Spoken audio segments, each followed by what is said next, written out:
you, ma'am. We feel privileged to have our guest of honor, Mr. Hrishikesh Desai, sir. He is currently working in Australian Energy Regulator as a Chief Data Strategist, IT and Data Governance branch. He has led and is overseeing agency digital transformation and improve evidence-based decision making to deliver on strategic priorities benefiting energy consumers.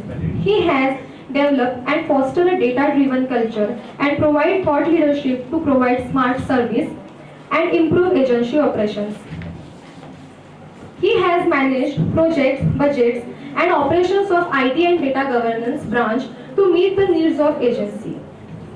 Some of his key achievements: Australian Day Medallion of Leadership in Delivering Culture Change or to improve staff capability and engagement. He has successfully led Australian government response to develop the implement IP policy to provide support to customers affected by COVID-19 pandemic.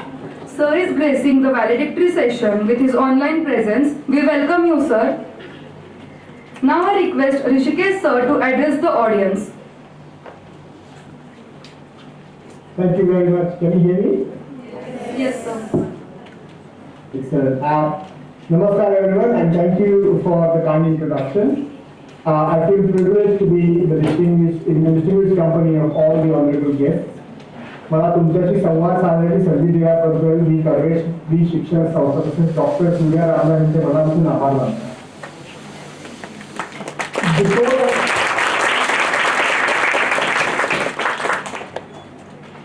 Before I begin, I would like to offer what we call acknowledgement of country here in Australia. I'm speaking to you from the lands of the WW people. I pay my respects to their elders, past and present. I acknowledge the traditional custodians of country throughout Australia and their contributions and connections to land, sea and disabilities.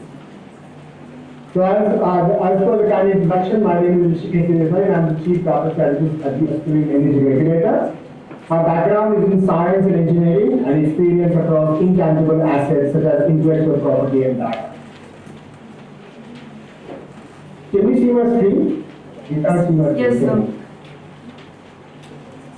I need to share for you to see my screen.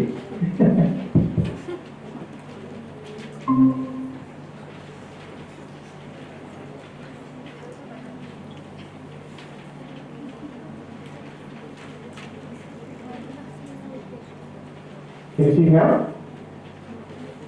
Yes, sir. So in terms of what you can expect today, I will touch upon the links between India and Australia, especially around indigenous transformation. We'll then look at modern history of transformation and how it has contributed to opportunities and risks now and beyond 2025. And finally, I'll share my learnings of what leadership means in this emerging environment. Australia is a civilization with a 65,000-year-old history, which is very similar to our own home, India. Both these civilizations have developed scientific and technical systems. What you're looking at now here on the screen is one such ingenious system created across the vast continent.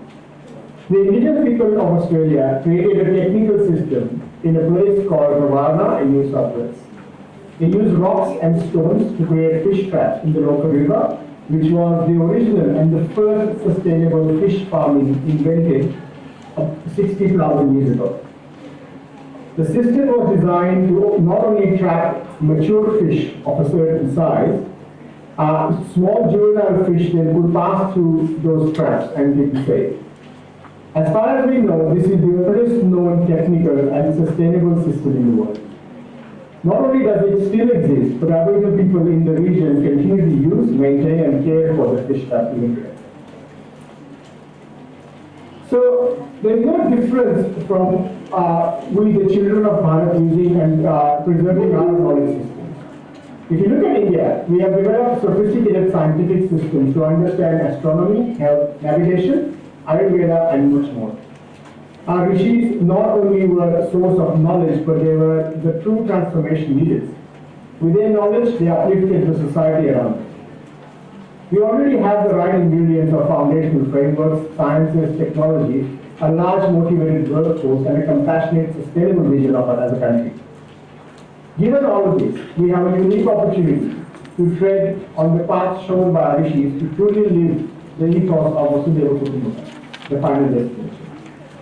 The destination may seem too far away or unattainable at the moment, so let me start with some examples of transformation closer to us in the modern. These inventions or innovations build on each other to progress. In the early 18th century, mines were a dangerous place of work, and often the miners would get trapped in mines due to flooding. So an inventor named Thomas Newton developed a revolutionary system which is now known as the atmospheric engine. The system used steam to drive a shaft to pump water out of the mine. The evolution of atmospheric engine was a phenomenal achievement. By 1830s, this same technical system evolved from pumping to propelling. As a result, in the 19th century, we got steam engines, which in turn gave rise to modern-day mass transit system. Today, we call it railways.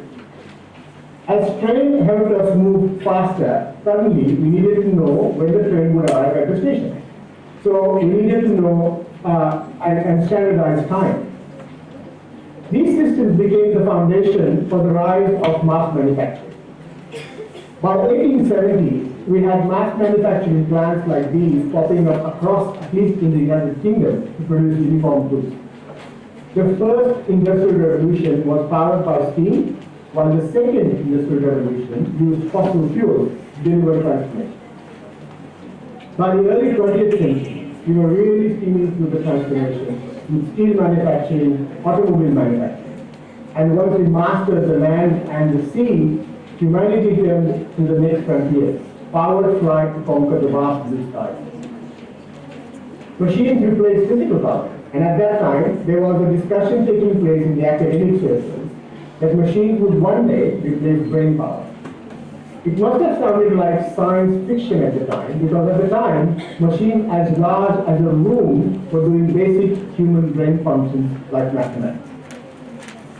Industrial revolution powered by computing was born. Computers have since gone from being the size of a room to something that you could hold in one hand.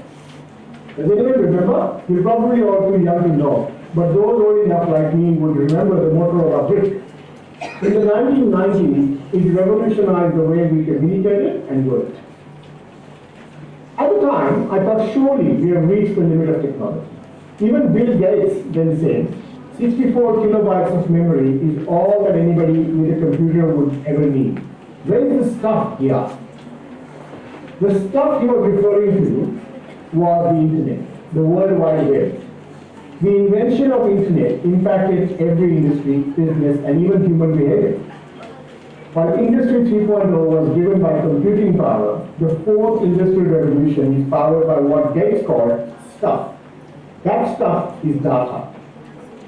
Moore's law says data doubles every 2 years. So by 2025, we would have amassed 16 zettabytes of data, which is 16 with 21 zeros.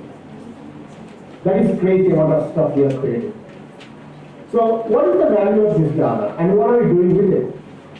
Well, it turns out that this data holds information about who we are, our favorite holiday spots, eateries, where we work, who our friends and family are. I can keep going on and on and on. It holds information about almost everything and everyone that is connected to a digital device at some time. It is just like a massive blob that holds, connects, and processes information. But hold on, doesn't it sound like a human brain? So you see, the fourth industrial revolution powered by data and machines are replacing brain power. It is using what we call as artificial intelligence systems, which most of us take for granted so far. So to recap our story so far, Industry 1.0 spanned across a century. Powered by fossil fuels, Industry 2.0 spanned across 50 years. And 3.0 approximately 40 years. And now we are looking at artificial intelligence transforming the way we live, work, eat, and behave, potentially in the next 10 to 15 years.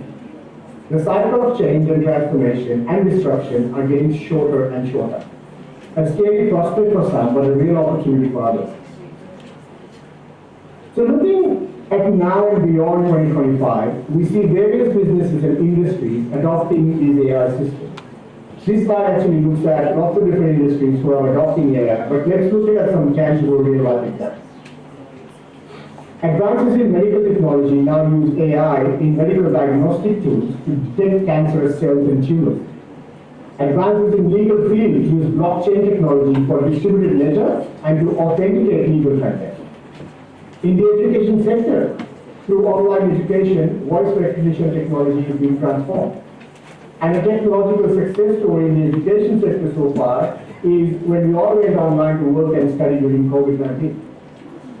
The transport sector, through computer-driven vehicles, planes flying with GPS navigation, and autopilot, and image recognition technology is currently the most exciting development. Financial sector is proactively looking at fraud prevention and money laundering using machine learning that scans through your bank statements to detect abnormal transactions. Movies, songs are using AI systems to create phenomenal lyrics, melodies, and graphics which look almost real. Finally, the governments across the world are not far behind either. Governments are using technology to manage tax filings and delivering services to citizens. As consumers, our experience is also being transformed from these AI systems. Social media platforms are leaders in using AI to create algorithms that provide us with tailored content.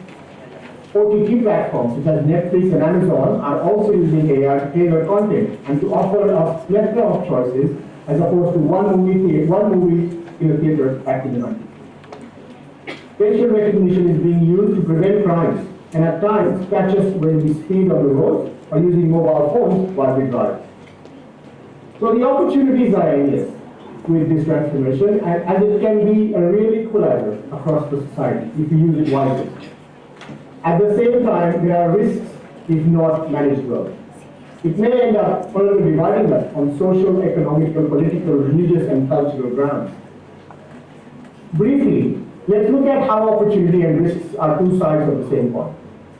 Let me take an example from earlier in the session. If you remember the Industrial Revolution 2.0, fossil fuels like coal, gas, and oil played a significant role in the industry transformation. We would not be here today if we didn't have these resources back then. Our businesses, industry, and our lives are built around these systems that use fossil fuels. However, as a result of that revolution, we are now managing the consequences of climate change. The risks, if we don't change our approach, are huge. So, the only thing that is constant in our world is change. So, how can we as leaders manage this change and navigate this digital transformation? How can we not repeat the same mistakes we did with fossil fuels? They say data is the new oil. How can we make sure we don't have a disaster like climate change with data? For a start, we need to be taking charge of this change, leading through change and anticipating and being prepared for disruption. While we do that, we need to really ask the key question: who is being impacted by this digital transformation? What are these impacts? How can we manage these impacts? And when is human intervention necessary to manage risks of this change? As leaders, it is crucial that we bring diversity from all angles: age, sex, race, religion, education, and employment to shape this transformation. This is important as the data used for the decision making has its biases and issues, which we need to be considered from all perspectives, and if not treated, has significant real-life consequences. And finally, by employing system thinking. Nothing in this world works in isolation. Like data, everything is connected. System thinking is a way of understanding impact of particular decision or a particular change on the broader system. A decision in one system may have a domino effect on another, just like the fossil fuel and climate change did. Understanding, anticipating, and planning for this domino is what system thinking is all about. So we began with thousands of years of civilization, history, and context, and I will close my thoughts with the same. Bharat has a plethora of frameworks within the Indic knowledge system that are waiting to be explored and taken to the world.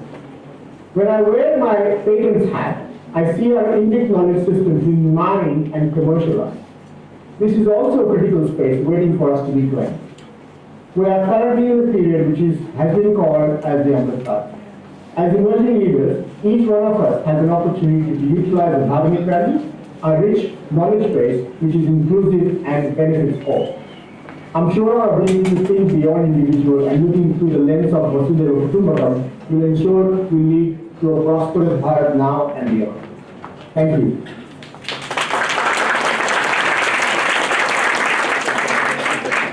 Thank you, sir, for your insightful words on industry revolution, AI, and leadership in respect to our Vision 2025.